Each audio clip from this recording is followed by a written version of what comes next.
The telegram arrived on a Tuesday morning in September of 1882, informing Grace Norton that her uncle had died and left her a saloon in Silverton, Colorado, a place she had never visited and could barely locate on a map.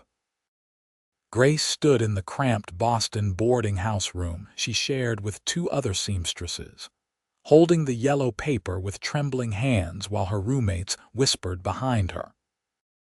The telegram explained that Uncle Morris had passed from pneumonia 3 weeks earlier, and his lawyer was holding the deed to the Silver Bell Saloon until she could arrive to claim it. The very idea seemed absurd. Grace was 23 years old, had never set foot west of Pennsylvania, and knew nothing about running a drinking establishment. Her mother would have fainted at the mere suggestion of such impropriety. But her mother was 5 years dead, taken by scarlet fever along with Grace's father and younger brother in the same terrible winter. Grace had been 18 then, suddenly alone in the world, forced to find work with her needle to survive.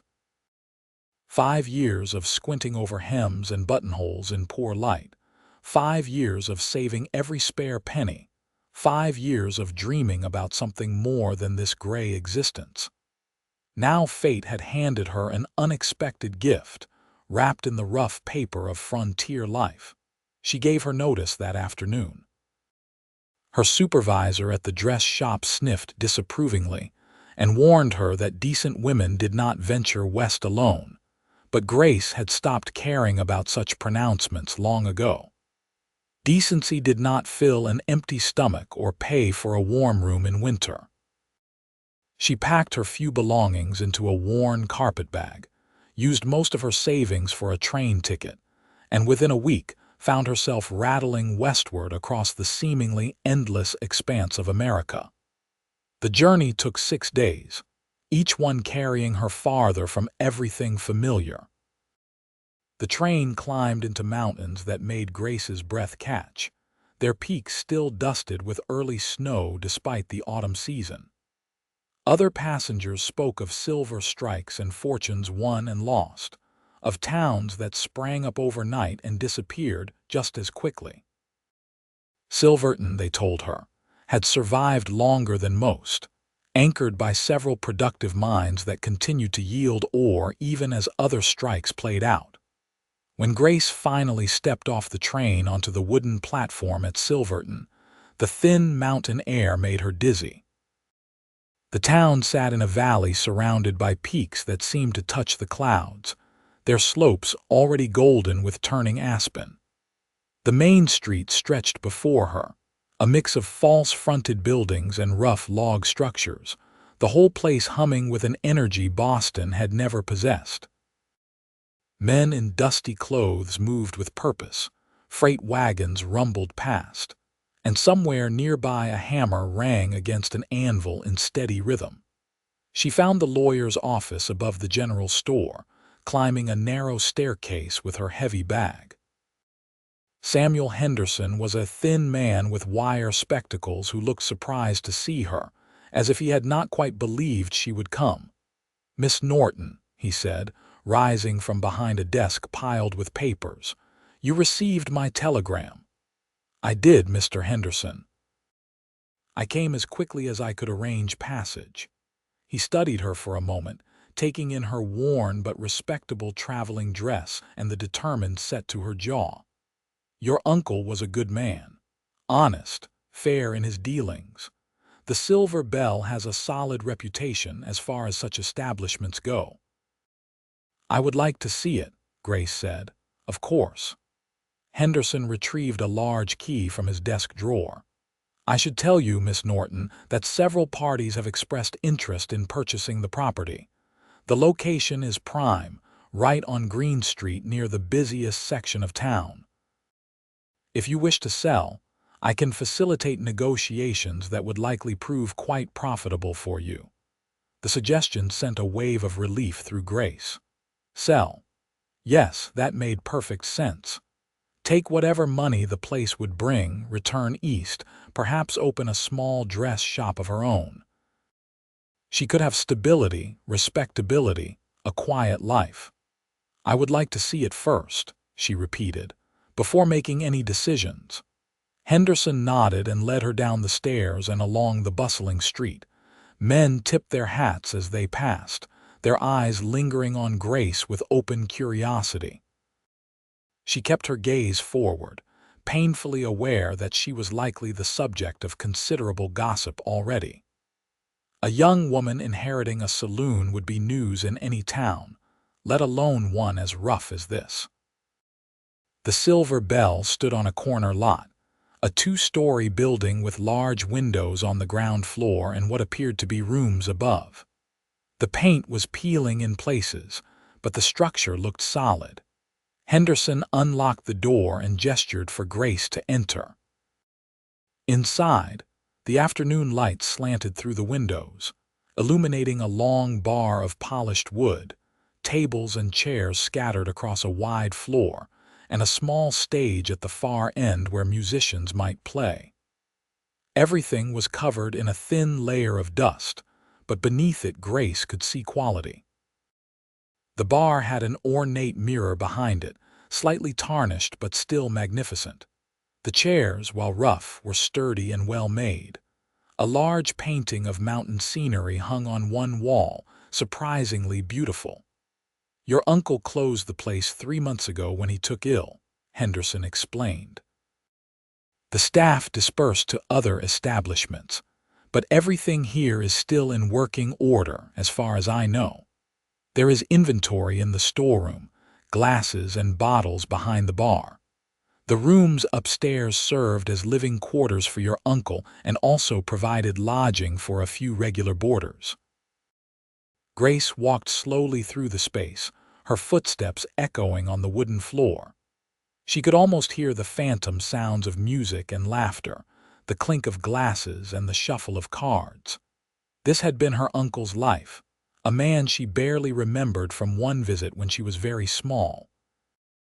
He had seemed impossibly tall and had given her a peppermint stick. That was all she could recall of Morris Norton. "The offers I have received range from $1,500 to $2,000, Henderson said. "I believe with proper negotiation we might secure even more. It would provide you with a comfortable sum to begin a new life elsewhere." $2,000. The amount was staggering. Grace could return to Boston, rent a proper shop, buy fabric and supplies, establish herself as a respectable businesswoman. It was everything she had dreamed of during those long years of sewing until her fingers ached. "I need time to think," she said. "Is there somewhere I might stay while I consider my options?" "The Grand Hotel is quite respectable," Henderson said. "I can show you there. Though I should mention that the living quarters above the saloon are perfectly comfortable, if you wish to save the expense.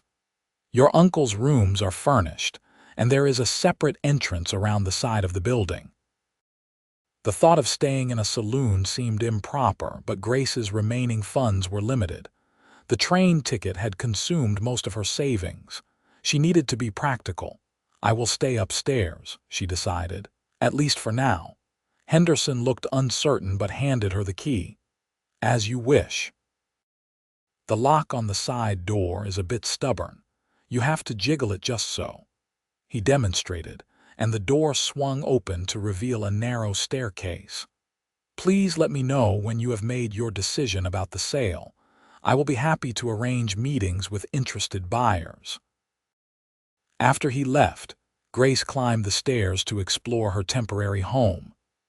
The rooms were simple but clean, consisting of a bedroom, a small sitting area, and a kitchen with a cast iron stove. The furniture was masculine and worn but comfortable. Through the windows, she could see the mountains rising in all directions, their presence both magnificent and slightly overwhelming. She spent the rest of that day cleaning, finding comfort in familiar physical labor. She swept away the dust, aired out the bedding, and organized the kitchen. In a cupboard she found coffee and some canned goods that had not spoiled. As evening fell and the town grew noisy below her, Grace sat at the small table with a cup of coffee and tried to imagine what she should do. The sensible choice was obvious. Sell the silver bell, take the money, return to civilization. This rough mountain town was no place for a woman alone. She knew nothing about running a saloon, nothing about managing inventory or hiring staff or dealing with drunken patrons. The whole idea was preposterous.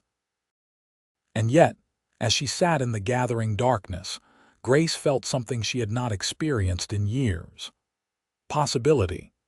Here in this strange place, she was not just another seamstress in a crowded city, not just another anonymous woman struggling to survive.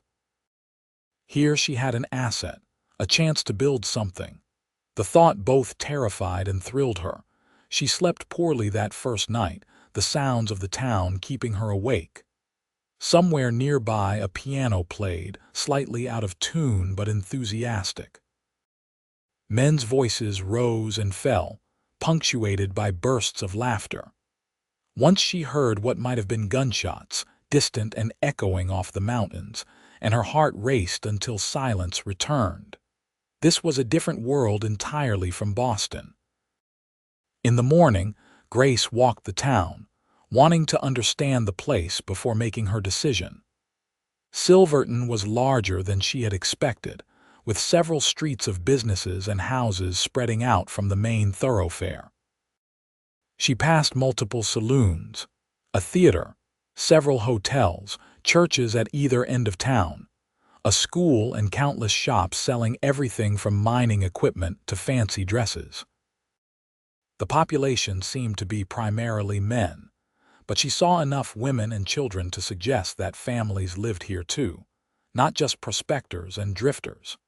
She found herself standing in front of a competing establishment called the Golden Eagle, watching men come and go through its swinging doors. This place looked rough, with loud voices and the smell of stale beer drifting into the street. Through the windows she glimpsed a crowded interior, hazy with smoke, thinking of going into the business. Grace turned to find a woman about her own age standing nearby, dressed in a practical wool skirt and jacket. She had dark hair pinned up sensibly and eyes that held both intelligence and amusement. "I am Grace Norton," Grace said. "I inherited the silver bell. I know who you are. Whole town knows by now. I am Margaret Williams. My father owns the Mercantile." She gestured toward the large store across the street. "I help him keep the books." "Is it always so busy?" Grace asked, nodding toward the Golden Eagle. "That place, morning, noon, and night." "Not exactly a respectable establishment, if you take my meaning. Your uncle's place was different. Morris ran a clean operation.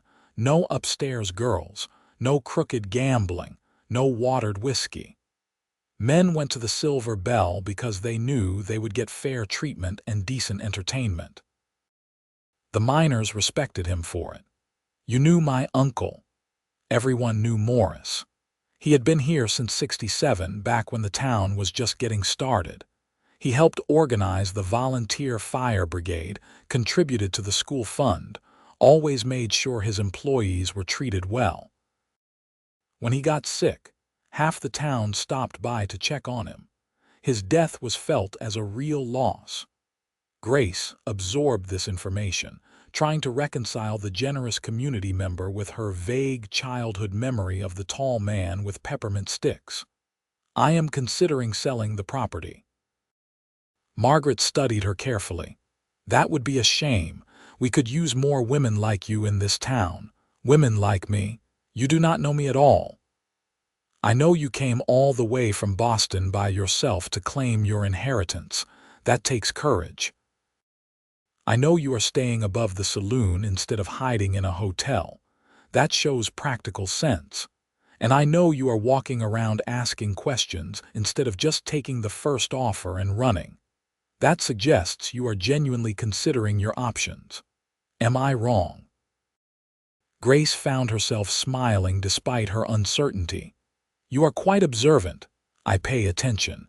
It is good for business." Margaret glanced back toward the mercantile. I should return to work, but if you want to talk further, come by the store anytime. My father would be happy to discuss what your uncle's business was like. We supplied his liquor and glassware for 15 years. We know his operation inside and out.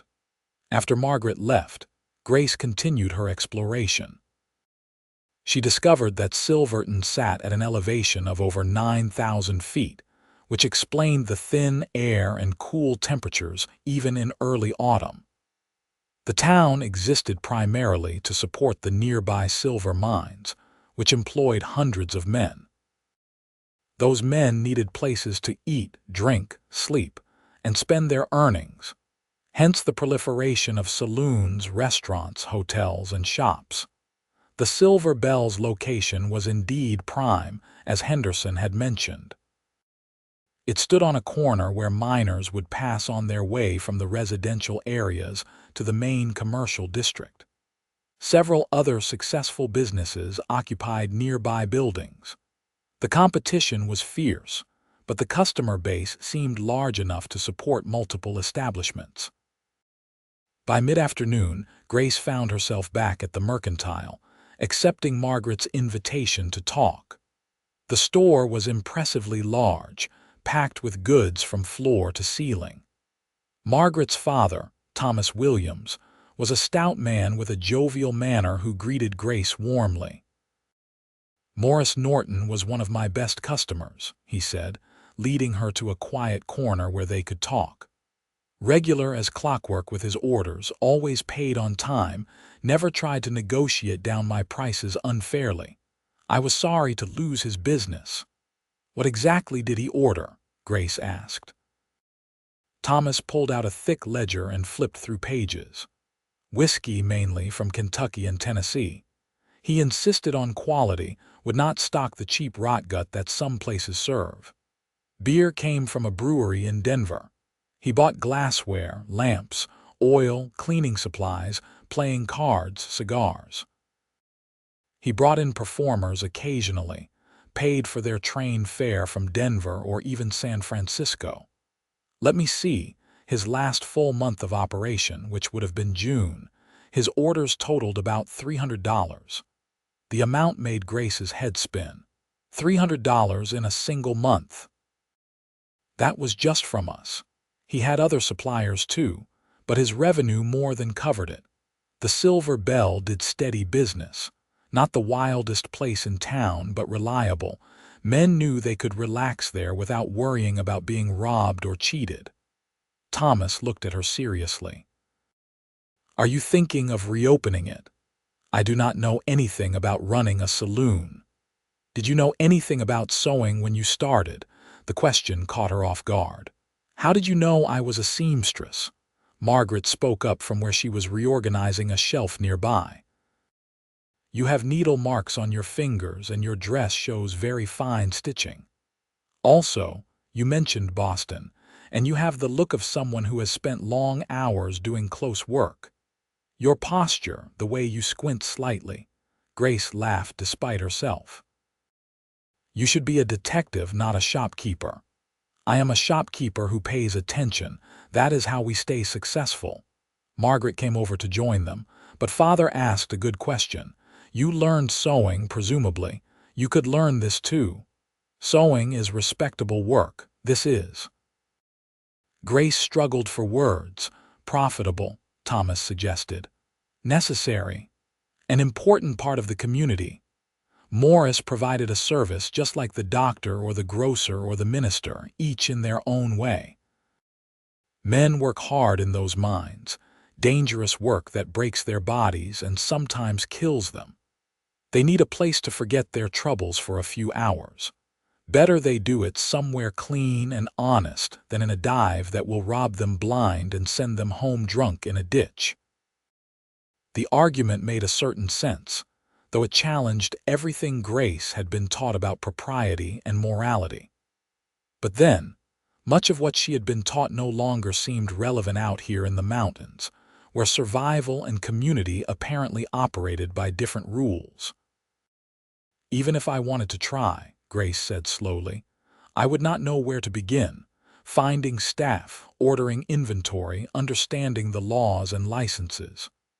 Henderson can handle the legal paperwork, Thomas said.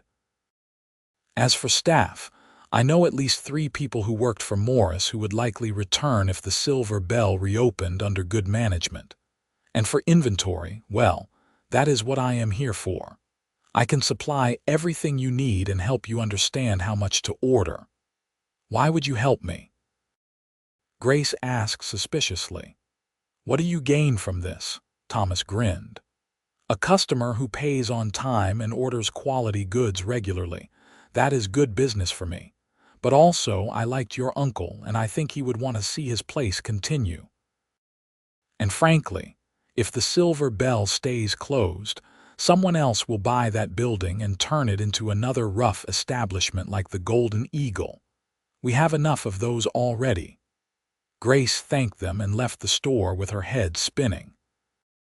She spent the rest of the afternoon sitting in the empty saloon downstairs, imagining what it might be like to actually run this place. The fantasy was both exciting and terrifying. She pictured herself behind that beautiful bar, pouring drinks and keeping order, managing employees and finances, being a businesswoman in her own right, rather than just another woman dependent on wages from someone else. But the risks were enormous. She could fail spectacularly, lose everything, end up worse off than before. The work would be difficult and the hours long. Some people would look down on her for running a saloon, would question her morals and respectability. And she would be doing it all alone, without family or close friends to support her. As evening approached, Grace heard a commotion outside. She looked through the window to see a group of riders coming down the street, their horses tired and dusty. Cowboys from the ranches outside town, she guessed, come to spend their pay after weeks on the range. They tied their horses and dispersed to various establishments, laughing and calling to each other. One man caught her attention. He was tall, with brown hair that needed cutting and a lean, weathered face. Unlike his companions who headed immediately for the saloons, he stopped to carefully tend his horse, removing the saddle and checking the animal's hooves before leading it toward what must be a livery stable. There was something about the care he took, the gentle way he handled the tired horse, that struck Grace as noteworthy. She was still watching when he emerged from the stable and glanced toward the Silver Bell. For a moment, their eyes met through the dusty window, and Grace felt an odd flutter in her chest. He tipped his hat politely, then followed his friends toward one of the other saloons. That night, Grace lay awake again, but this time her sleeplessness came from excitement rather than anxiety. An idea had taken root in her mind, one that seemed wild but somehow right. She would not sell immediately. She would give herself a chance to see if she could actually do this. 1 month, she decided. She would reopen the Silver Bell for 1 month and see what happened. If it proved impossible, if she failed miserably, she could still sell then. The property would be worth no less in a month than it was now. But if she succeeded, even partially, then she would have proven something important to herself. The decision made, Grace finally slept deeply and woke the next morning with determined energy. She went to Henderson's office first thing and informed him of her plan. He looked dubious, but agreed to file the necessary paperwork to transfer the liquor license and business permits to her name. Then she returned to the mercantile and told Thomas Williams she wanted to place an order. "Nothing too large," she said.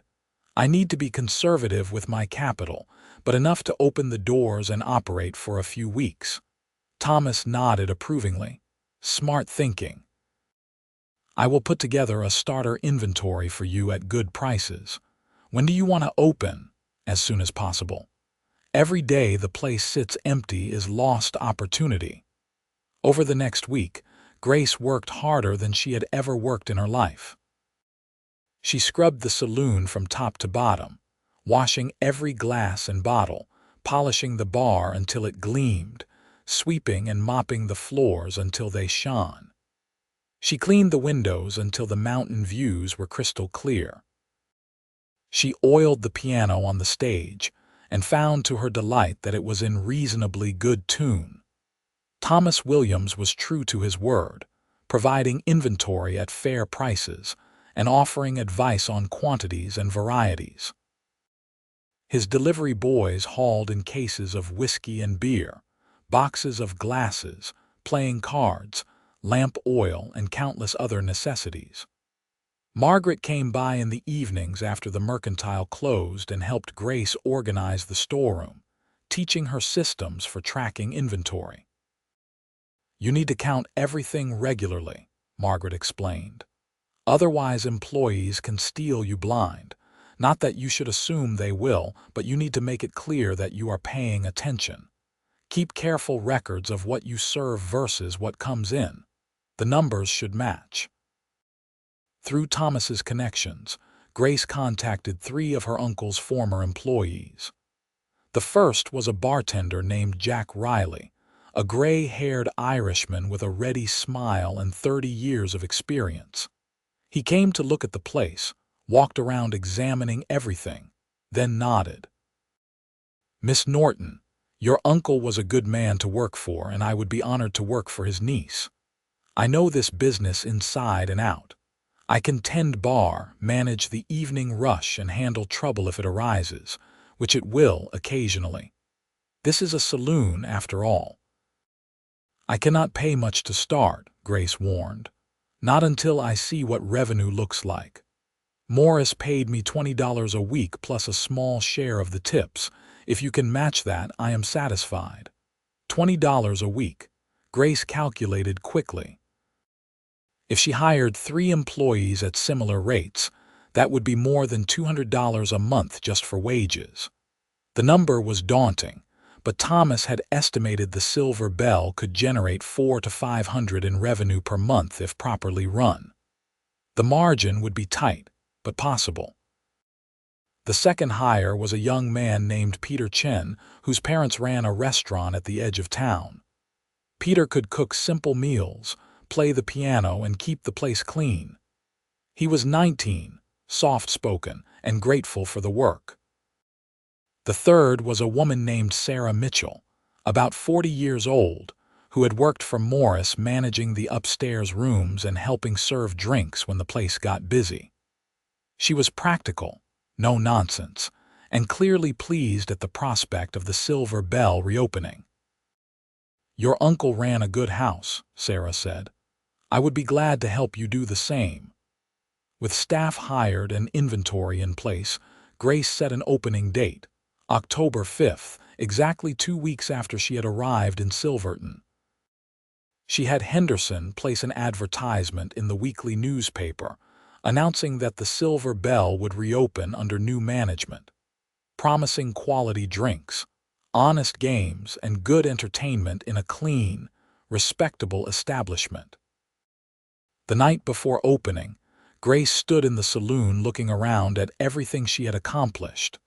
The place looked beautiful, the bar polished, the glasses gleaming, the tables arranged invitingly. Peter had decorated with some pine branches that made the room smell fresh. Jack had tested all the bottles and pronounced the inventory excellent. Sarah had prepared the upstairs rooms for boarders and organized the kitchen so meals could be served efficiently. "You should be proud," Margaret said. She had stopped by with a gift, a new ledger book for Grace to keep her accounts. "You have done in 2 weeks what would take most people a month." "I am terrified," Grace admitted. "What if nobody comes? What if I have made a terrible mistake? Then you will deal with it." "But I do not think you will have that problem. People remember the Silver Bell fondly. They will come out of curiosity if nothing else, wanting to see Morris's niece who had the courage to reopen the place." That night Grace barely slept, her mind racing through everything that could go wrong. But when dawn came on October 5th, she rose and dressed carefully in her most practical dress, pinned her blonde hair up neatly, and went downstairs to prepare for opening. Jack arrived early, as did Peter and Sarah. They all worked together to make final preparations, and at noon, Grace turned the sign on the door to open and stepped back. For the first hour, nothing happened. Grace busied herself rearranging things that did not need rearranging, her stomach in knots. Then the door opened and Thomas Williams walked in with 3 other businessmen. "Grace," he said cheerfully, "we thought we would be your first customers. 4 beers, please." It was a gesture of support, and Grace felt tears prick her eyes as she nodded to Jack, who poured the beers with practiced efficiency. The men settled at a table, and within minutes other customers began arriving. By mid-afternoon, the saloon had a steady flow of patrons, men stopping by for drinks between errands or after finishing work. They were curious but friendly, many of them commenting that they were glad to see the Silver Bell open again. The real test came in the evening when the mines let out and the town's working men sought entertainment. Grace had worried the saloon would either be empty or completely overwhelmed. Instead, it found a comfortable middle ground. The tables filled steadily. Jack worked the bar with smooth efficiency. Peter played cheerful tunes on the piano, and Sarah moved through the crowd serving drinks and plates of food, chatting easily with customers who clearly remembered her. Grace did her best to circulate, greeting customers and ensuring everything ran smoothly.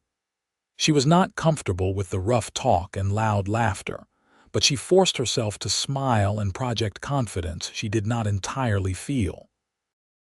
The men were respectful, perhaps curious about the young woman who had taken over Morris's place, perhaps simply responding to the clean, honest atmosphere she was trying to maintain.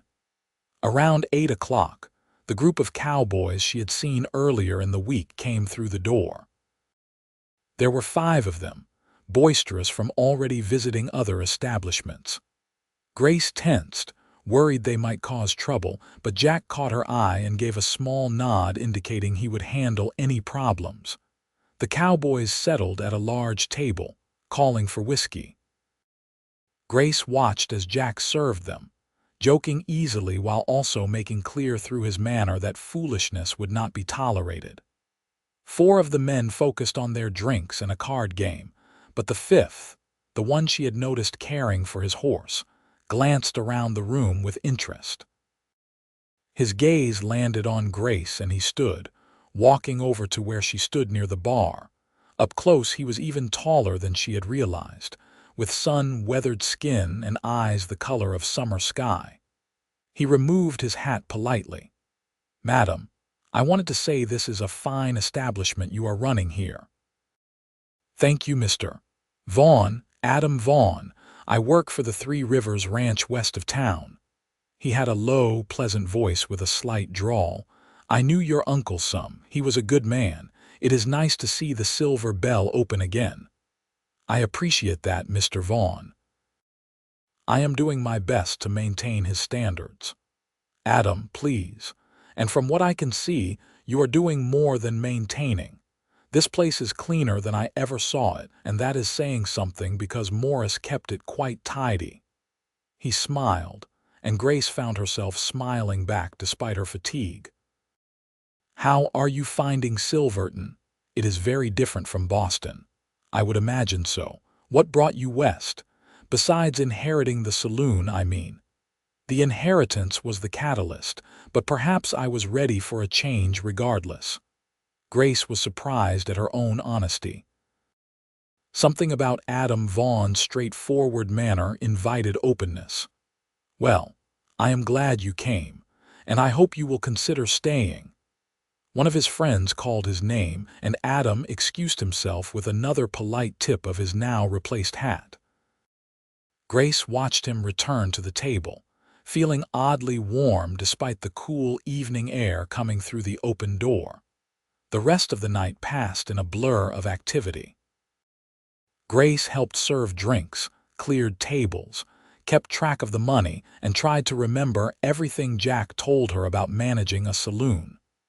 By midnight, she was exhausted but also exhilarated. The till held more money than she had expected, and while she would need to do careful accounting, it seemed the first night had been successful. After they closed and her employees went home, Grace climbed the stairs to her rooms and collapsed into a chair. Her feet ached, her head throbbed, and she smelled like smoke and spilled beer. But she also felt more alive than she had in years. She had done it.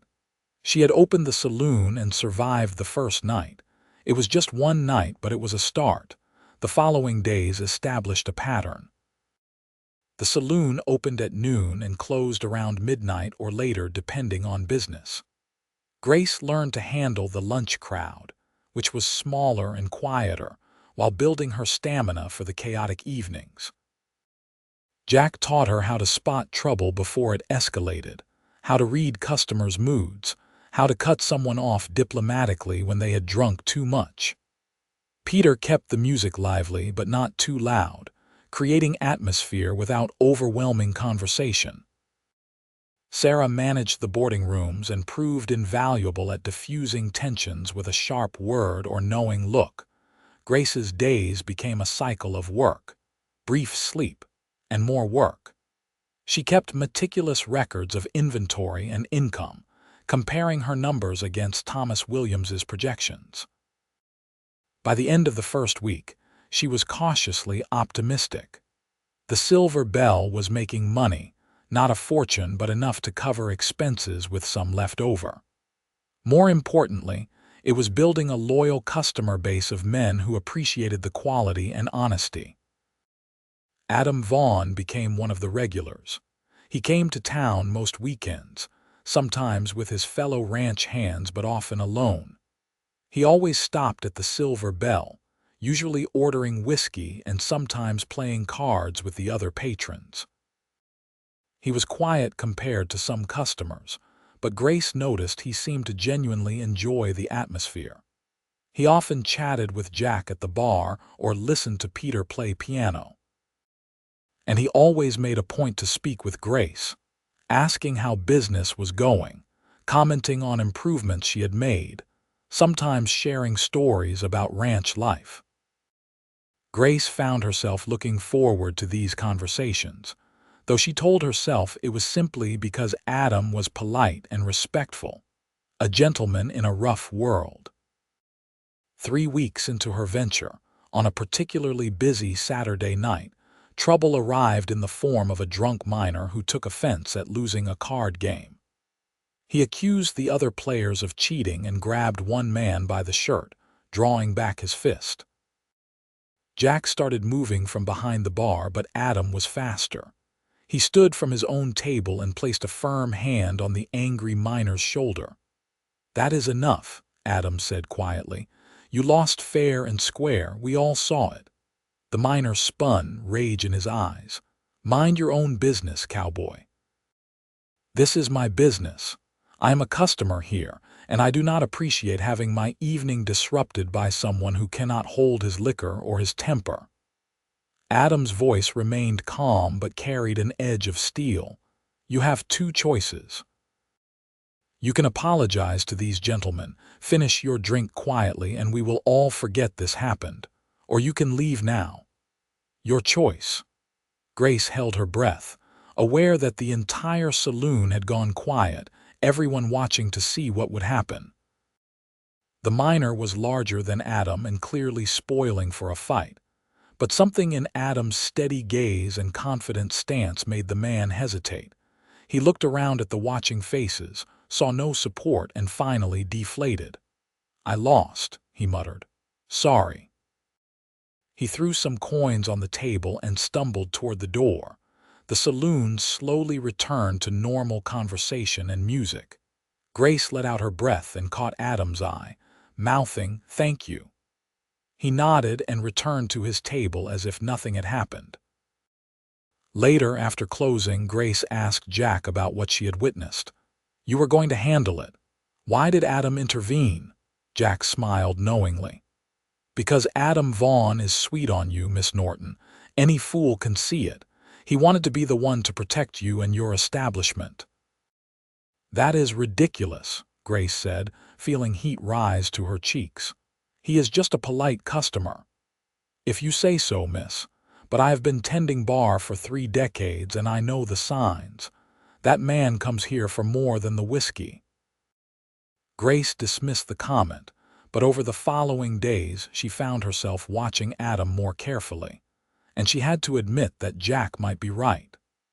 Adam did come to the Silver Bell more than was strictly necessary. He always chose a table where he could see the bar where she usually stood. He had intervened in that fight not because Jack could not handle it, but because he wanted to help her specifically. The realization made Grace's feelings complicated.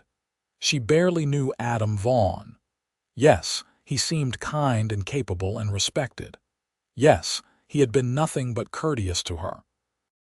And yes, she could not deny that her heart beat faster when he walked through the door. But romance had not been part of her plan.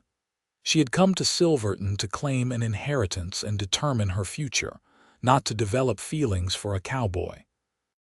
Yet feelings seemed to have their own agenda, heedless of plans and logic. October gave way to November, and Grace's initial 1-month trial period came and went. She did not even consider selling anymore. The Silver Bell had become her life, her purpose, her pride. She loved the challenge of running the business, the satisfaction of seeing the saloon full of customers having a good time in a safe environment, the financial independence that came from being her own employer. The first truly cold weather arrived, bringing snow to the high peaks and frost that made the mornings crystalline. Grace invested in a better coat and warmer dresses, adjusting to the mountain climate. The saloon took on a cozier feeling as the temperature dropped, the stove providing welcome warmth and the lamplight seeming more golden against the early darkness. One evening in mid-November, Adam stayed after his friends had left, nursing a whiskey at the bar while Grace did her end-of-night accounting. Only Jack remained downstairs, wiping glasses and quietly humming to himself. The saloon felt peaceful in these late hours. The day's chaos settled into comfortable silence. "Grace," Adam said, using her first name for the first time, "may I speak with you about something?" She looked up from her ledgers, surprised by the serious tone. "Of course." He seemed to gather his thoughts, turning the glass in his hands. "I have been thinking about the Silver Bell, about your situation here. You have done an amazing job with this place, better than anyone expected. But I wonder if you have considered what happens when winter truly arrives." "What do you mean?" "Silverton winters are harsh. We are at 9,000 feet elevation. The snow can be 6, 8, 10 feet deep. Sometimes the town gets cut off for days or even weeks when storms close the passes. Business drops significantly because people do not want to venture out in the cold, and heating this place, keeping it comfortable, that will cost more than you might expect." Grace felt defensive. "I have been setting money aside. I have planned for slower business." "I am sure you have. You are clearly good at planning, but there is another issue."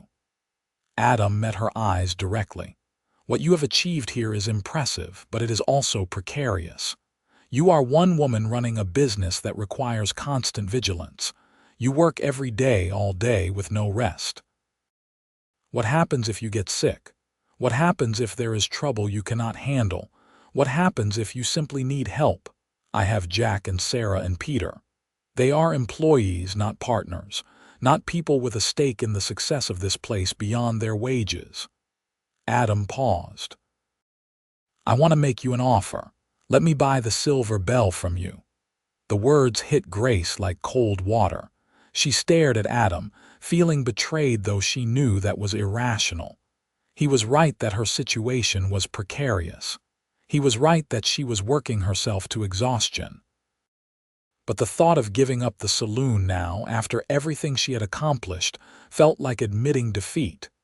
"You want to buy it," she repeated flatly. "Hear me out. The Three Rivers Ranch has done well the last few years. I have been the foreman for 3 seasons, and the owner has given me profit shares in addition to wages.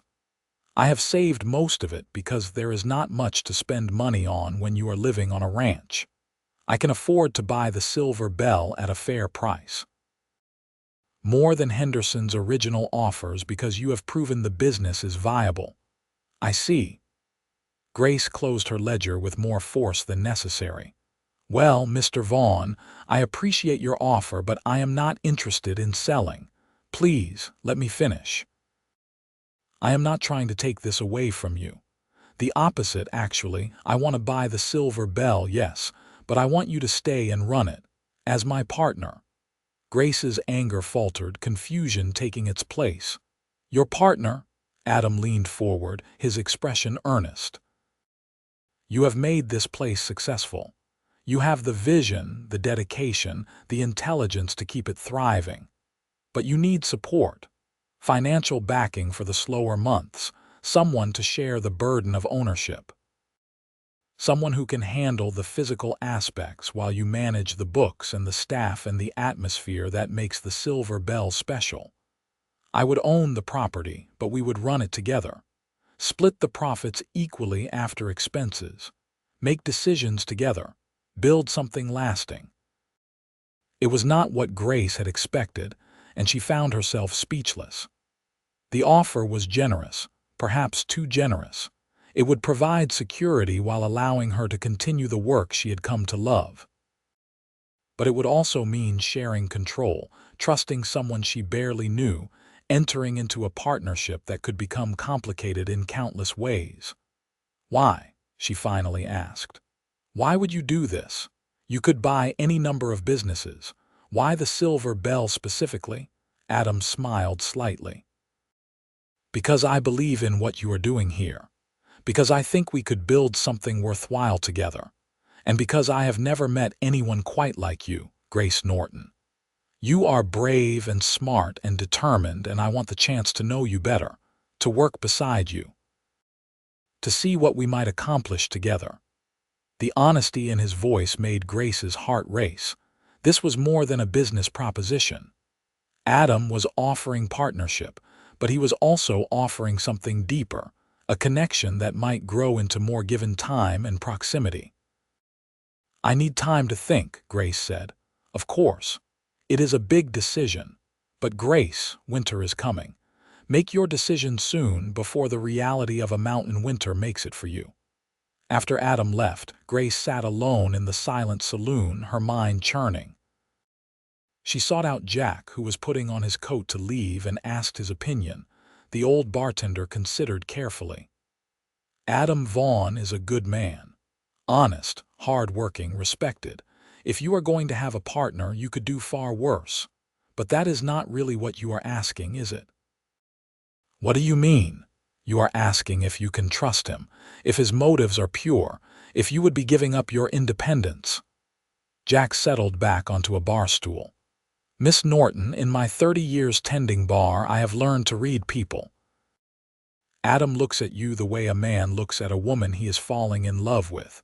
Maybe he has already fallen, I cannot say for certain, but that does not mean his offer is not genuine. Sometimes people want to combine their interests. They want to build a life with someone, and business is part of life. The question is whether you feel anything for him in return." Grace could not answer that question, not honestly, not even to herself. She thanked Jack and sent him home, then climbed the stairs to her rooms. She lay awake far into the night, watching snow begin to fall outside her window, thinking about everything Adam had said. He was right about the precariousness of her situation. She was exhausted from maintaining the pace she had set, and winter would only make things harder. Having a partner would provide security and support. And if she was honest, having Adam as that partner appealed to her in ways that had nothing to do with business. She was attracted to him, had been from the moment she saw him caring for his tired horse.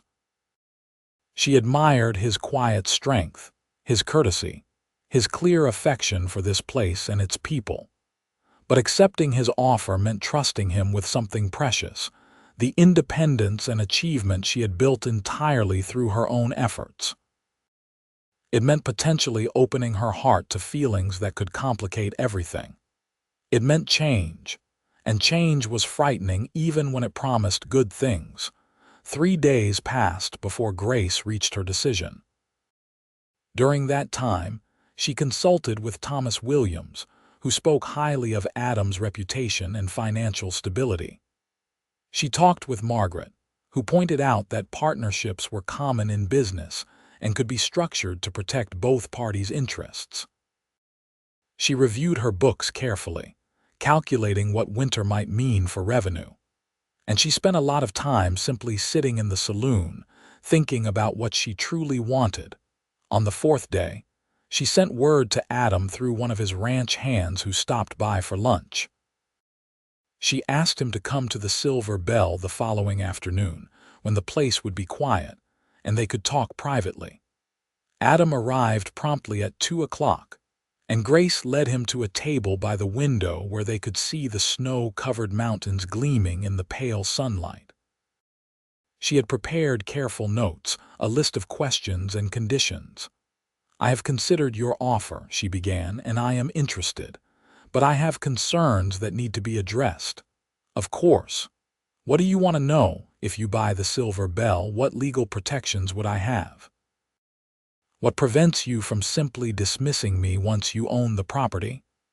We would draft a partnership agreement through Henderson.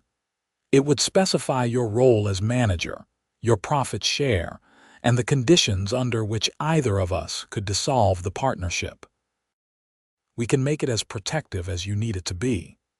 I want equal say in major decisions, how the business is run, what changes are made, who we hire." "Agreed. I would not want it any other way. You understand this business far better than I do. I want to maintain my living quarters upstairs. I need to know I have a home regardless of what happens with the business." "That is reasonable. We can specify that in the agreement." Grace looked down at her notes, then back at Adam. "Why do you really want this? And please be completely honest with me." Adam took a breath. "The honest answer is complicated. Yes, I think the Silver Bell is a good investment. Yes, I believe we could be successful partners in business. But also, Grace, I have feelings for you. I am not going to pretend otherwise. I have admired you since the day you reopened this place, and my admiration has grown into something deeper. I am not asking you to return those feelings right now. I am simply being honest about where I stand." The directness of his confession made Grace's breath catch. "What if I do not develop those feelings? What if we are simply business partners and nothing more?" "Then we are business partners and nothing more, and I will consider myself fortunate to work beside you. I am not using this offer to manipulate you into a romance, Grace. I am offering you partnership because I believe in you and in what we could accomplish together. Anything beyond that is entirely your choice." His sincerity was clear, and Grace felt the last of her resistance crumbling. She had been alone for so long, fighting for survival and independence, never allowing herself to rely on anyone else. But perhaps there was strength in partnership too. Perhaps accepting help was not weakness but wisdom. "All right," she said. "Yes, let us draw up the papers and make this official." Adam's face lit with a smile that transformed him from merely handsome to absolutely radiant. He reached across the table and took her hand, his grip warm and firm. "You will not regret this, Grace. I promise you that." The next weeks were a flurry of legal paperwork and practical adjustments. Henderson drew up a partnership agreement that protected Grace's interests while formalizing Adam's ownership of the property. Thomas Williams witnessed the papers, as did Margaret, both of them offering congratulations and predictions of success. Adam paid $3,000 for the silver bell, considerably more than the original offers Grace had received, and the money went into a bank account in her name, providing financial security for the first time in her life. With the sale complete, Adam and Grace worked together to prepare the saloon for winter. They invested in more efficient heating, better insulation, and additional inventory to account for times when supply wagons might not get through. Adam proved as knowledgeable as promised, handling the physical labor and practical improvements, while Grace managed the staff and finances. They fell into an easy working relationship.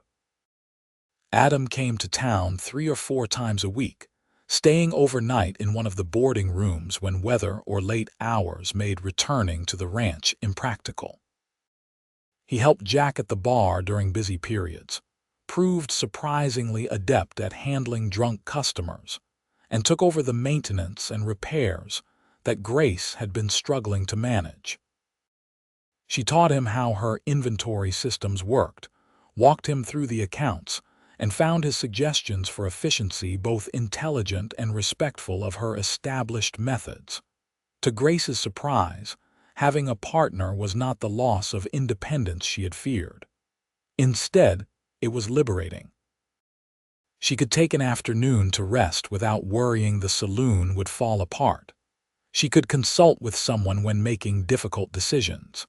She had backup when problems arose, and Adam was true to his word about equal partnership.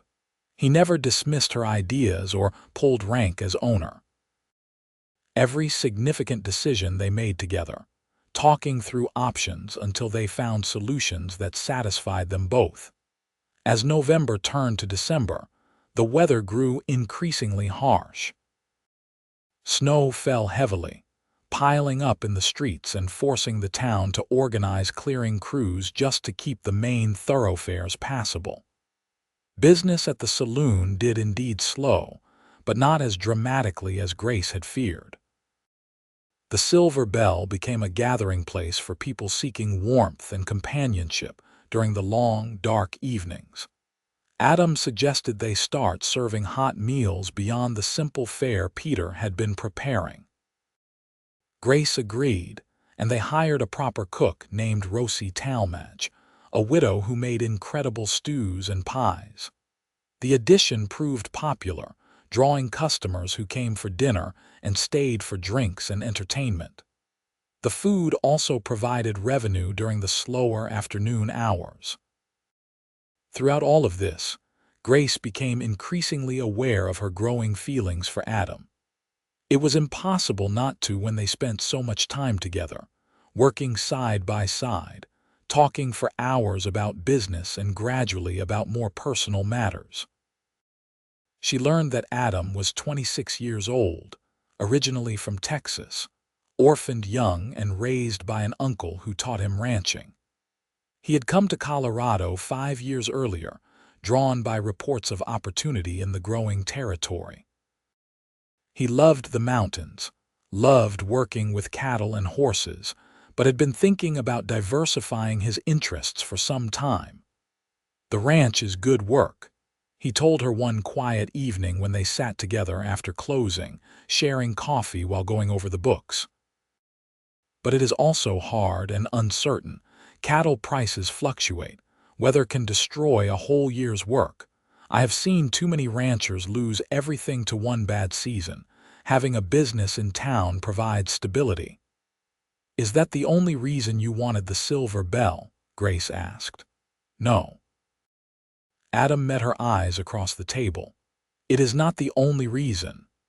These moments of quiet intimacy became more frequent as winter deepened. Sometimes Adam would stay late after closing, helping Grace with paperwork or simply talking while the snow fell outside. They discussed their pasts, their hopes for the future, their views on everything from politics to literature to the best way to cook beef.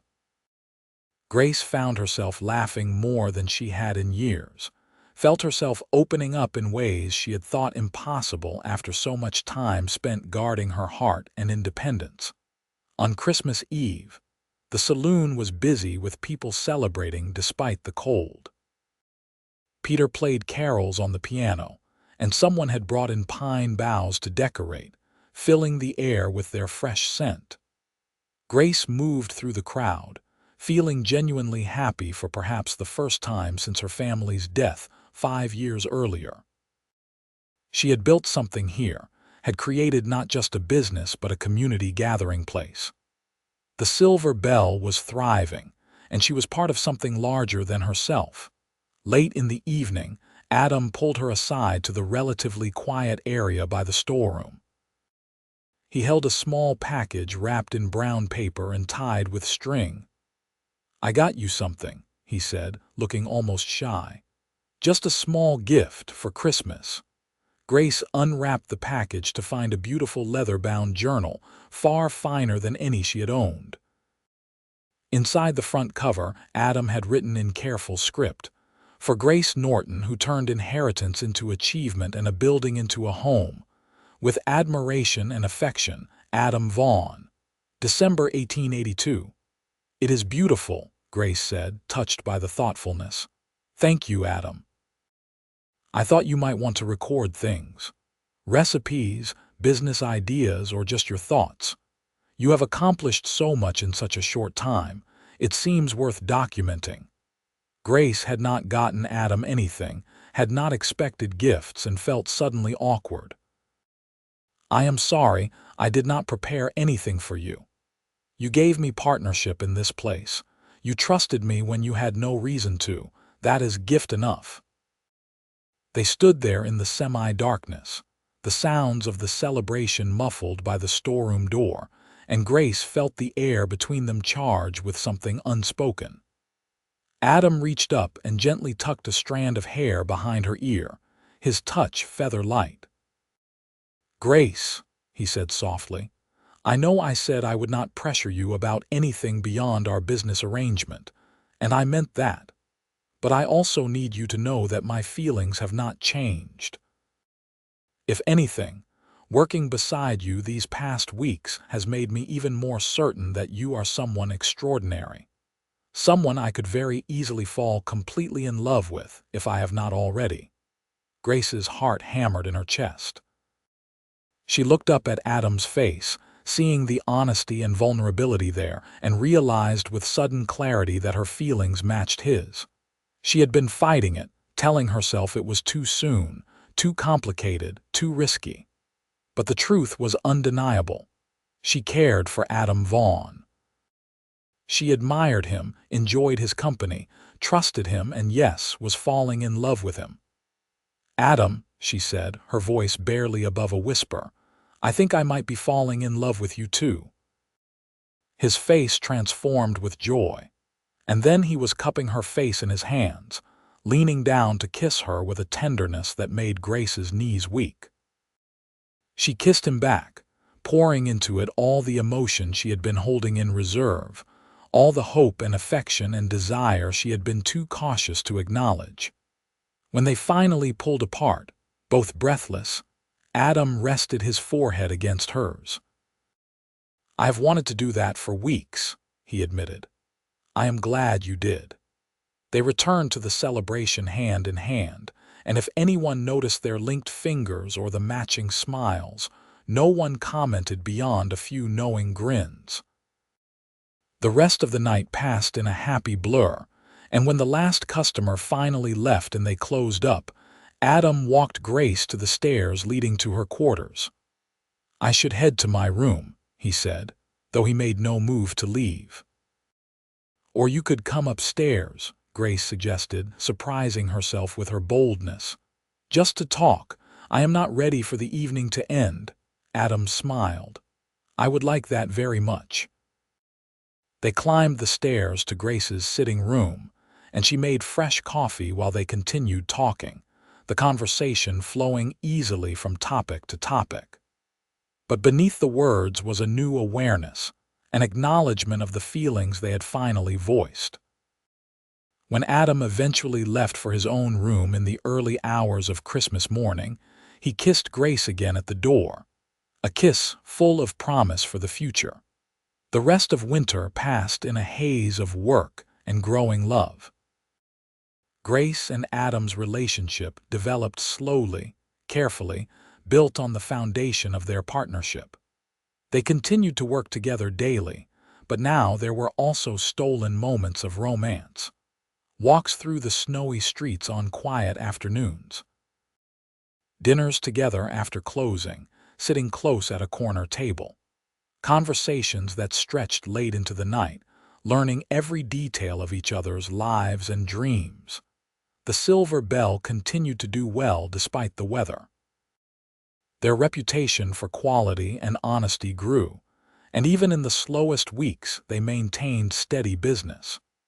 Grace's careful management combined with Adam's capital and practical skills made them an effective team. They began talking about long-term plans, about renovations they might make in spring, about possibly opening another business someday. But mostly they talked about their future together, though neither rushed to formalize anything. They were content to let things develop naturally, enjoying the discovery of each other without the pressure of expectations or timelines. Grace treasured her independence even as she relished having Adam in her life. He respected her need for autonomy, never trying to control her decisions or treat her as anything less than an equal partner. By March, when the snow finally began to recede and the first hints of spring appeared, Grace realized she could not imagine her life without Adam. He had become essential to her happiness, not because she needed someone to take care of her, but because they had built something together that was stronger than either could create alone. Their partnership worked precisely because it was a true partnership, two capable people choosing to combine their strengths. On a mild evening in late April, with the windows open to let in the fresh mountain air and the sounds of returning birds, Adam found Grace on the small balcony off her sitting room. She was looking at the mountains, now showing green on their lower slopes, streaked with waterfalls from melting snow. He wrapped his arms around her from behind, resting his chin on top of her head. "What are you thinking about? How much has changed in 6 months?" "This time last year I was in Boston, sewing until my fingers bled, never imagining any of this. Sometimes it feels like a dream." "If it is a dream, I hope we never wake up." Grace turned in his arms to face him. "Adam, there is something I need to tell you." He looked concerned. "What is it?" "I love you. Completely, absolutely, without reservation. I have been falling in love with you since that first night when you stopped that fight, maybe even before that when I saw you caring for your horse. You are the best man I have ever known, and I want to spend the rest of my life with you." Adam's face lit with a smile so bright it rivaled the sunset. "Grace Norton, I love you too, more than I have words to express, and I want nothing more than to spend our lives together." He reached into his pocket and withdrew a small box. "I have been carrying this for a month, waiting for the right moment. Maybe this is it." He opened the box to reveal a simple gold ring set with a small diamond. "It is not much. I could have afforded something fancier, but this seemed like you. Honest, straightforward, beautiful in its simplicity." Grace felt tears sliding down her cheeks as she nodded. "It is perfect. You are perfect. Yes, Adam. Yes to everything." He slipped the ring onto her finger and kissed her, deep and passionate, full of love and promise and joy. When they finally pulled apart, Grace laughed through her tears. "I suppose we need to tell people we are engaged. I think they will be able to figure it out when we start planning a wedding." They married in June, in a simple ceremony at the church with most of the town in attendance. Margaret served as Grace's witness while one of Adam's ranch friends stood up for him. Thomas Williams walked Grace down the aisle since she had no family to do the honor. The church was packed with customers from the Silver Bell, fellow business owners, employees, and friends they had made during Grace's 8 months in Silverton. After the ceremony, they held a reception at the saloon, which they had decorated with wildflowers and closed to the public for the day. Everyone danced and celebrated late into the evening, toasting the newlyweds and predicting long happiness for them. Grace felt overwhelmed by the outpouring of affection from this community that had become her home. She and Adam spent their wedding night in the rooms above the saloon, which they had gradually combined and furnished together over the past months.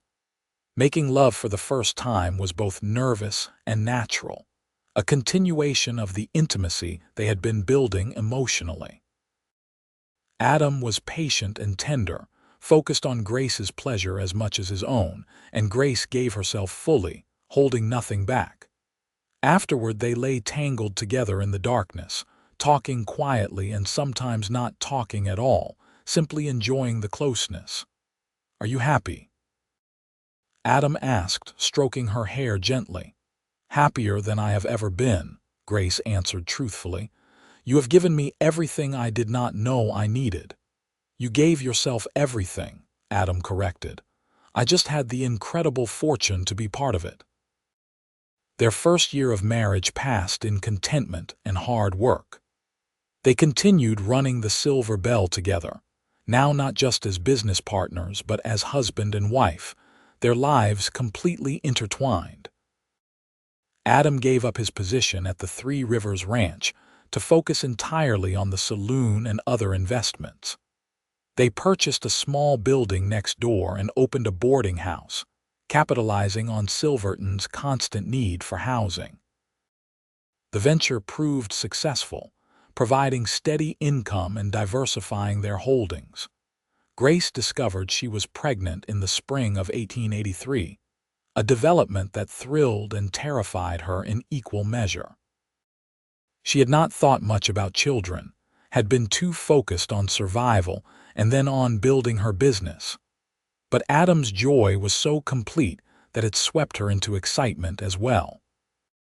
They prepared carefully, converting one of the upstairs rooms into a nursery, hiring additional help for the saloon so Grace could reduce her hours as the pregnancy progressed. Their son was born in December, healthy and loud and perfect. They named him Thomas Morris Vaughn, honoring both Thomas Williams, who had helped them so much, and Grace's uncle, who had inadvertently brought them together. Little Tommy was a good baby overall, and Grace found motherhood more fulfilling than she had expected. Adam proved to be a wonderful father, patient and gentle, happy to walk the floor with a crying infant or change diapers without complaint. The Silver Bell thrived with Sarah taking on more management duties during Grace's maternity leave. When Grace returned to work after a few months, she did so part-time, having hired a young woman named Emily Foster as assistant manager. The business could now run smoothly even when neither Grace nor Adam was present, a testament to the systems they had built and the quality staff they had assembled. Over the following years, their family grew. A daughter, Elizabeth, arrived in 1885, named for Adam's mother. Another son, Henry, was born in 1887. Grace and Adam expanded their business holdings, opening a small restaurant on Blair Street that specialized in quality meals at reasonable prices. Their enterprises provided employment for dozens of people and became pillars of the community. Through all of this, their love deepened and matured. The passionate excitement of early romance evolved into something richer and more profound. They had built a life together based on trust, respect, and genuine partnership. They argued occasionally, as all couples do, but always worked through disagreements with honest communication. They supported each other's dreams and ambitions, celebrated successes together, and weathered difficulties as a team. Grace sometimes thought back to that frightened young woman who had arrived in Silverton in 1882, clutching a telegram and wondering what to do with an inherited saloon. She barely recognized that person now. The Grace of 1890 was confident, successful, loved and loving. She was a businesswoman, wife, mother, and valued member of her community. She had not just survived but thrived, creating something lasting and worthwhile. On a September evening in 1890, 8 years to the day after Grace first arrived in Silverton, she and Adam stood on the balcony of their rooms above the Silver Bell.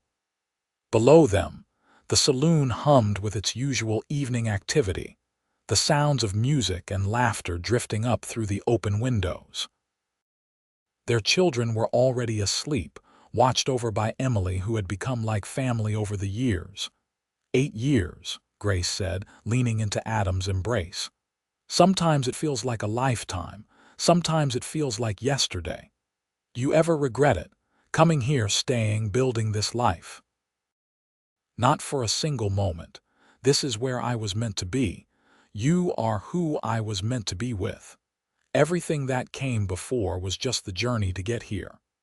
Adam kissed the top of her head. Henderson told me today that someone came asking about buying the Silver Bell again.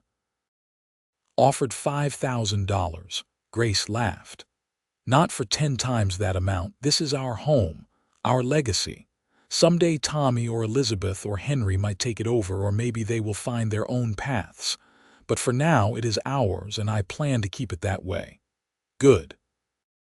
Because I cannot imagine being anywhere else, doing anything else, with anyone else. They stood together in the gathering darkness, watching the lights of Silverton begin to glow against the mountain backdrop. In the distance, the peaks stood eternal and magnificent, silent witnesses to the lives being lived in their shadow. Lives full of work and love, challenge and triumph, sorrow and joy. Grace had come to Silverton expecting to sell a saloon and return to the life she knew. Instead, she had found a home, a purpose, a partner, and a love that transformed everything. The inheritance had not been the saloon after all. It had been the opportunity to discover who she truly was and what she was capable of achieving. And she had seized that opportunity with both hands, building something beautiful from the rough materials of frontier life. As the years continued to pass, the Silver Bell remained a fixture of Silverton, weathering economic ups and downs, changing times, and the gradual evolution of the wild town into a more settled community. Grace and Adam raised their children to value hard work, honesty, and the importance of contributing to community. Tommy grew into a serious young man who showed talent for business management. Elizabeth inherited her mother's determination and independence, eventually going east to attend college, a rare achievement for a woman, but one Grace and Adam encouraged despite the expense. Henry proved artistic, spending hours at the piano learning from Peter Chen, who had remained with the Silver Bell all those years. When the silver market crashed in 1893, throwing Silverton into economic crisis, many businesses failed. But the Silver Bell survived, in part because of the diversification Grace and Adam had pursued, in part because of their careful financial management, and in large part because they had built such goodwill in the community. They extended credit to regulars who hit hard times, provided meals for families struggling with unemployment, and organized fundraising events to support the town's recovery efforts. Those years were difficult, testing the strength of everything they had built. But Grace and Adam met each challenge together, their partnership proving as resilient as it was loving. They supported each other through the stress and uncertainty, never losing sight of what truly mattered. Their family remained intact and happy, their love undiminished by hardship, their faith in each other absolute. By the turn of the century, Silverton had recovered and evolved. The mining industry remained but was supplemented by other enterprises. Tourism began to develop as people discovered the beauty of the San Juan Mountains. The Silver Bell adapted with the times, maintaining its core identity while adjusting to changing tastes and expectations. It remained a place where locals gathered, where travelers found welcome, where honest entertainment could be had in comfortable surroundings. Grace and Adam grew older gracefully, silver threading through their hair, lines of laughter and concern marking their faces. They remained active in the business, but gradually transferred more responsibility to the next generation. Tommy took over day-to-day management of the Silver Bell in 1905, proving himself as capable as his parents.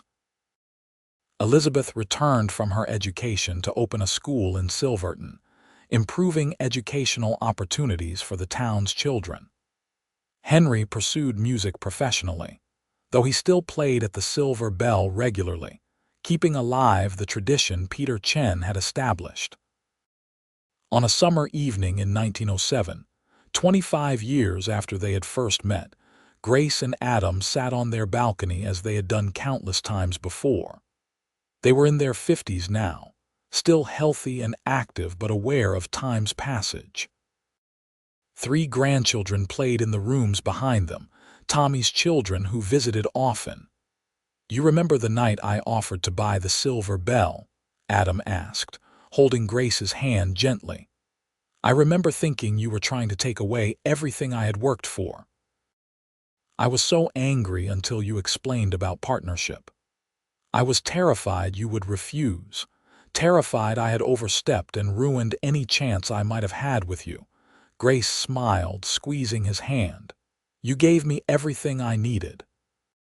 Not just the financial security or the business partnership, but the confidence that I could trust someone. That love and independence were not mutually exclusive, that I could have both strength and vulnerability. You taught me that partnership means respecting someone enough to let them be fully themselves. That love is not about possession or control, but about supporting someone to become their best self. You made me a better man, Grace. We made each other better. That is what love is supposed to do." They sat in comfortable silence, watching the sun paint the mountains in shades of gold and pink, listening to their grandchildren's laughter mixing with the evening sounds of the town. The Silver Bell below them was preparing for the night's business, still thriving after a quarter century, still serving the community, still standing as testament to what 2 people could build together. Grace thought about the telegram that had arrived in Boston 25 years earlier, the simple message that had changed everything. She had expected an inheritance of property, a building to be converted quickly to cash. Instead, she had inherited a life beyond anything she could have imagined. She had found love with a cowboy who saw her potential and offered partnership instead of domination. She had found purpose in building something meaningful. She had found family and community in an unlikely place. She had found herself. The inheritance had been the saloon, yes. But it had also been courage, opportunity, love, and the freedom to choose her own path. Grace had wanted to sell, to take the easy route back to familiar territory. Instead, she had stayed, had built, had loved, had thrived. And in staying, in accepting Adam's offer not just of financial partnership, but of life partnership, she had gained everything. As darkness fell and stars began to emerge above the mountains, Grace and Adam rose and went inside to join their grandchildren. Tomorrow would bring more work, more challenges, more joys. The Silver Bell would open its doors as it had done for 25 years, welcoming the community, providing gathering space, continuing the legacy that Grace and Adam had built together. But tonight was for family, for love, for gratitude. Tonight was for remembering how far they had come and celebrating all they had achieved. Tonight was for holding close the people who mattered most and acknowledging the beautiful, unexpected journey that had brought them all together. The story that had begun with an unwanted inheritance and a saloon Grace wanted to sell had become a love story for the ages. It had become a tale of courage and partnership, of building something lasting from uncertain beginnings, of finding love in unexpected places. And as Grace looked at Adam across the room, watching him play with their grandchildren, she knew with absolute certainty that every choice had been right, every risk worthwhile, every moment precious. They had taken inheritance and turned it into legacy. They had taken acquaintance and turned it into enduring love. They had taken a rough frontier town and helped shape it into a true community. And they had done it together, partners in every sense, their love the foundation upon which everything else was built. As the evening deepened, and the family settled into the comfortable rhythms of togetherness, the silver bell continued below them, solid and enduring, a symbol of all they had created. The saloon Grace had wanted to sell had become the heart of their lives, the place where their story had begun and continued to unfold. And the cowboy who had bought it and asked her to stay had become not just her business partner but her everything, her love, her companion, her partner in building a life neither could have created alone. It was, Grace reflected as she eventually drifted toward sleep that night with Adam's arm around her, the perfect ending. Except it was not really an ending at all, but rather a continuation of something that would outlast them both, carried forward by their children and grandchildren, by the business they had built, by the love they had shared. The silver bell would stand long after they were gone, and perhaps someday their descendants would look back and remember the woman who inherited a saloon she wanted to sell, and the cowboy who bought it and asked her to stay.